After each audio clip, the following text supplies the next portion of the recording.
सकते हैं। माशाल्लाह आपने सीट बेल्ट लगाई है, मैं खुशी हुई क्योंकि इस सीट बेल्ट आपने जब भी एक्सीडेंट होती है सबसे पहले ड्राइवर आता है यहाँ से गिर जाते हैं, ठीक है, सर टकरा जाती है, स्पाइनल टूट जाते हैं। दूसरा, आप सब बहन भाइयों से मैं ये कहना चाहूँगा, आप लोगों की सेफ्टी के लिए कोशिश करें जब भी आप बैठा है कोई भी आपके साथ अजनबी, उससे कोई भी चीज़ लेकर ना खाएं, कोई टॉफ़ी वगैरह कोई चीज़ देने की कोशिश करें नहीं खाएं, क्योंकि उसमें नशा हो सकता है।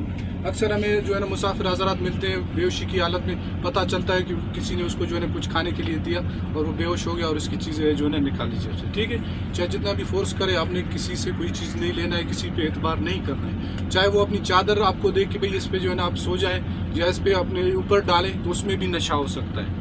कोई भी बंदा आप लोगों को मशकूक लगे, हमें मोटरवे पुलिस वालों को बताए, लेवीज़ वालों को बताए, एफसी वालों को बताए, अगर उसके मशकूक हो हरकत या कोई चीज़ आपको बैग वगैरह देखे या अपने साथ रखो, मैं उतरता हूँ फिर आपसे ले लूँगा, नहीं, उसमें कोई भी चीज़ और हो सकता है। अपनी सेफ्टी का ख्याल रखें। दूसरा, ड्राइवर हजरात के साथ ताउन करें, कभी भी ड्राइवरों को मजबूर ना करें कि वो स्पीड से गाड़ी चलाएं, क्योंकि ये रोड सिंगल है, इधर से दूसरे जानवर आ सकते हैं, बच्चे भी गाड़ी के सामने आ सकते हैं, कोई भी दूसरी गाड़ी आ सकती है, तो हादसे होते हैं, ठीक है। आप लोग इनके जो है घर में इंतज़ार हो रहे थे, इसी तरह से ड्राइवर भाई के भी घर में इसके बच्चे इंतज़ार कर रहे हैं। उम्मीद है कि आप लोग इस बात पर जो है ना गौर करेंगे, ठीक है। Thank you.